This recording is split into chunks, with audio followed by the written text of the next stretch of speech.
कहते हैं। क्यों कहते हैं? क्योंकि इनका चयन अंतरराष्ट्रीय विज्ञान संगठन की बैठक में हुआ था। इंटरनेशनल जो बैठक हुई थी, इस वजह से इंटरनेशनल, बात समझ में आ रही है? इंटरनेशनल सिस्टम, ये एसआई राशियां भी बोलते हैं।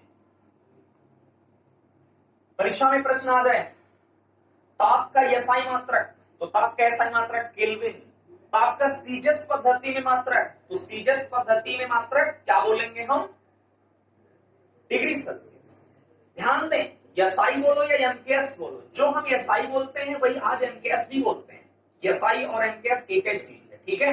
नया नामकरण कह सकते हो आप इसका, है, ठीक है? चलो, ये बातें हो गई आपकी क्लियर। तो यह मूल राशियां हो गई, मूल राशियों की संख्या 7 हो गई। मूल राशियां किसी पर निर्भर नहीं होती हैं। अगली हेडिंग डालो, डिराइव्ड क्वांटिटी। डिराइव्ड क्वांटिटी, व्युत्पन्न राशियां, नाम है व्युत्पन्न राशियां। आप ध्यान दो, अभी थोड़ी देर हमने पहले बताया भौतिक विज्ञान का आधार है मूल राशियां, यानी मूल राशियों से सभी राशियां बनेंगी। मूल राशियों से सभी राशियां बनेंगी। तो जो आपकी व्युत्पन्न राशियां होंगी, व्युत्पन्न का मतलब जो उत्पन्न करी गई हैं, जो बनाई गई हैं, तो ये बनाई जाएंगी तो किसकी मदद से बनाई जाएंगी? मूल राशियों की, यानी ऐसी राशियां। लिख लेते हैं इसकी परिभाषा, ऐसी राशियां। लिखते चलिए, हर एक चीज को लिखिए। देखिए, एग्जाम में वही लोग फेल होते हैं जो ज्यादा स्मार्ट होते हैं। ज्यादा smart, over smart. Over smart का मतलब कुछ लोगों को थोड़ा बड़ा जानकारी होती तो लिखना बंद कर देते हैं, देखना बंद कर देते हैं, और वही जाके फेल हो जाते हैं परीक्षा में, क्योंकि वो इस बात को हजम नहीं कर पाते कि मुझे आता है। आपको कोई चीज आए, सफलता मिल जाए, उसे हजम करना सबसे बड़ी बात होती है। और जो इंसान हजम नहीं कर सकता चीजों को, वो आगे नहीं बढ़ सकता। इस वजह से शांति से अपनी काबिलियत को, अपने नॉलेज को एकदम भरे रखो। समय के साथ दिखाना है, जब समय आता है तो दिखाओ, ठीक है? ऐसी राशियां जो मूल राशियों की सहायता से,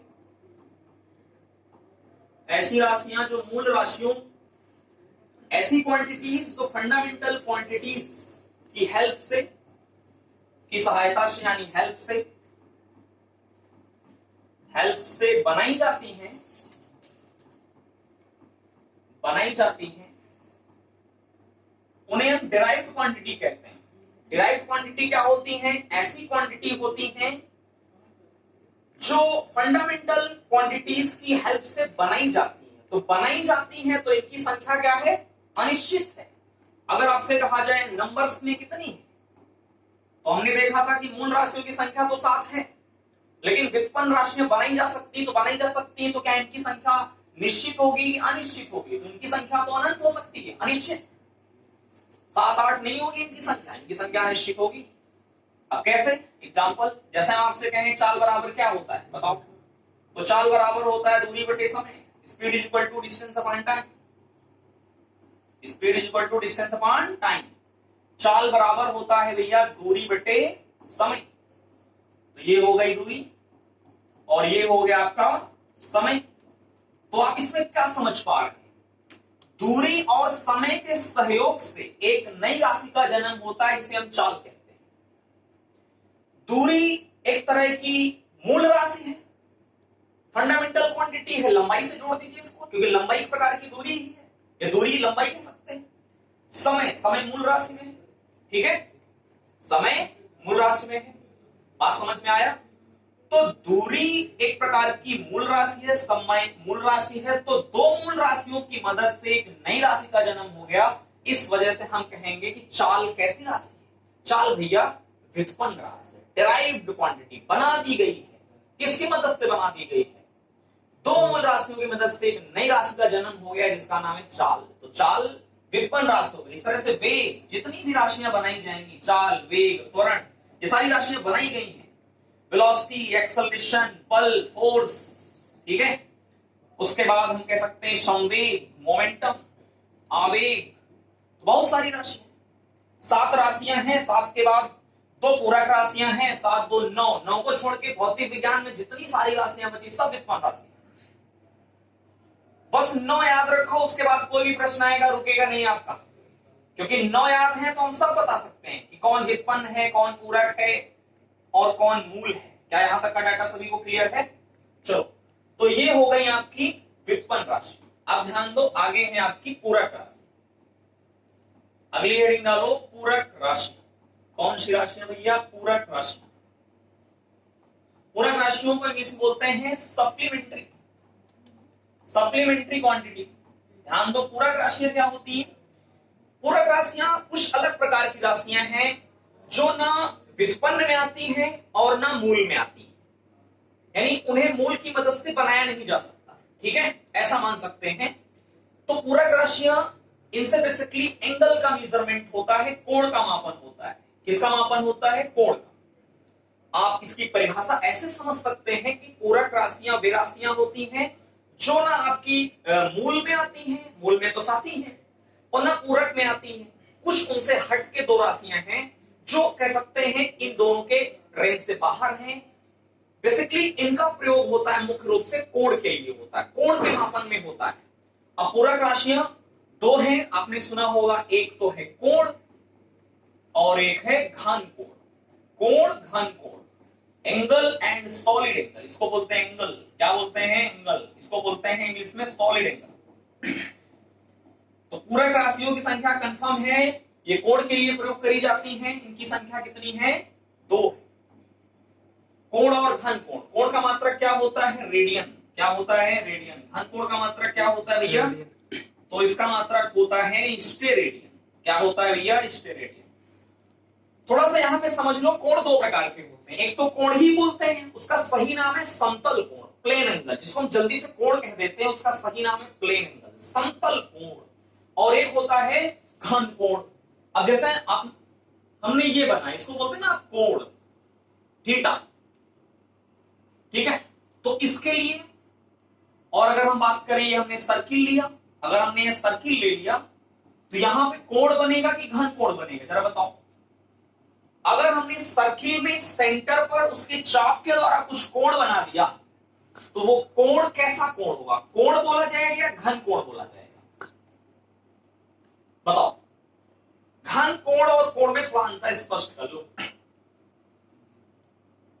देखो, सिंपल सा बात है, जहां पर आ जाए घन कोण। घन कोण का मतलब जब कोण ठोस वस्तु में बने तो वो घन कोण हो जाएगा, और जब ठोस में ना बन के किसी खोखली वस्तु में कोण का मेजरमेंट हो तो वो आपका कोण कहलाएगा, ठीक है। अब जैसे मान लो हमने गोला ले लिया, गोले का एग्जांपल आप सेब ले लो। क्या ले लो? सेब। सेब को बीच से काट दो आप, तो सेब बिल्कुल सॉलिड है, और जब काट के ऐसे निकाल दोगे छोटा सा खंड, तो जो कोण बनेगा इसको घन कोण बोलेंगे।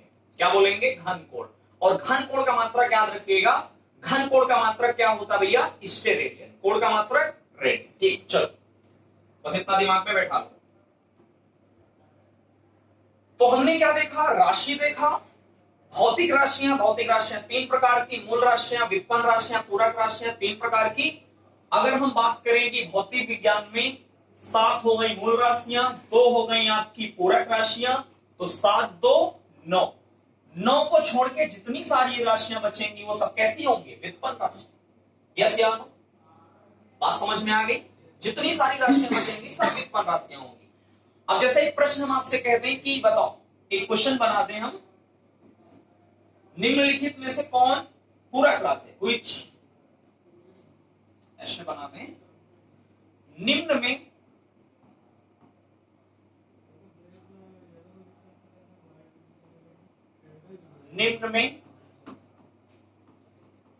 कौन, निम्न में कौन डिराइव्ड क्वांटिटी है? या निम्न में कौन मूल राशि है? कौन मूल राशि है? तुरंत पहचान लोगे आप, निम्न में से कौन मूल राशि है? ए ऑप्शन दे दें हम, धारा घनत्व, करंट डेंसिटी। बी ऑप्शन में दे दें हम कोण, एंगल, और सी ऑप्शन में दे दें हम बल आघूर्ण, टॉर्क, और डी ऑप्शन हम कहते हैं नन ऑफ दीज। बताओ, which of the following are fundamental quantities? निम्न में से कौन आपकी दिए गए ऑप्शन में मूल राशि है? करंट डेंसिटी, धारा घनत्व, कोण, एंगल, बल आघूर्ण, torque, none of these. 4 option है आपके पास। जल्दी से आप आंसर कमेंट करिएगा। A B C D 4 option है आपके पास। तो मैं समझ जाऊंगा कि आप लोगों ने कुछ चीजें समझी। जल्दी बताओ। फास्ट।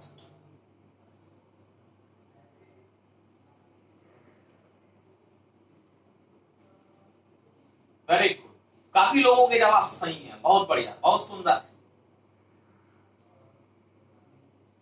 Very good.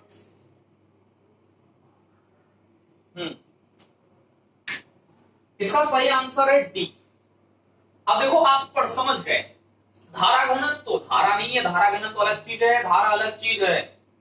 तो इसका मतलब ये तो आपका व्युत्पन्न राशि हो गया, ये पूरक राशि हो गया, ये व्युत्पन्न राशि हो गया, यही बचा आपका मूल राशि। तो सिंपल 7 2 9 याद रखो, आगे बढ़ जाएंगे। ठीक है, चलो तो ये हमने देख लिया मूल राशियां, व्युत्पन्न राशियां। ठीक, अब देखो ये आपकी पीडीएफ है, पीडीएफ में भी लिखा रहेगा, तो पीडीएफ का प्रयोग नहीं करना है, आपको नोट्स जरूर बनाने हैं। सब में पीडीएफ भी नहीं मिलेगा, कुछ चीजें तो मुझे लिखनी है। अब देखो इसमें लिखा है चैप्टर का नाम यूनिट्स, मेजरमेंट्स एंड एरर, इसको आप पढ़ सकते हो। ठीक है, जो भी मैंने समझाई ये चीजें, सारी चीजें यहाँ पे देखो लिखी है। ठीक है, सारी चीजें ये आपकी लिखी हुई है। ठीक है, अब यहाँ पे हम थोड़ी कुछ चीजें पीडीएफ के आधार पर ही देखते हैं। ठीक है, अगली हेडिंग होगी आपकी on the basis of direction and magnitude, दिशा एवं परिमाण के आधार पर। ध्यान दो, भौतिक विज्ञान में जितनी सारी राशियां हैं, जितनी सारी राशियां हैं, भौतिक राशियां, फिजिकल क्वांटिटी को पहले हमने 3 भागों में देखा, मूल, व्युत्पन्न, पूरक। उसके बाद अब जितनी सारी भौतिक विज्ञान में राशियां हैं उनको दिशा के आधार पर बांट दिया गया है। किसके आधार पर? दिशा। ऐसे समझो, भौतिक विज्ञान में मान लो 10,000 राशियां हैं। कितनी है? 10,000। तो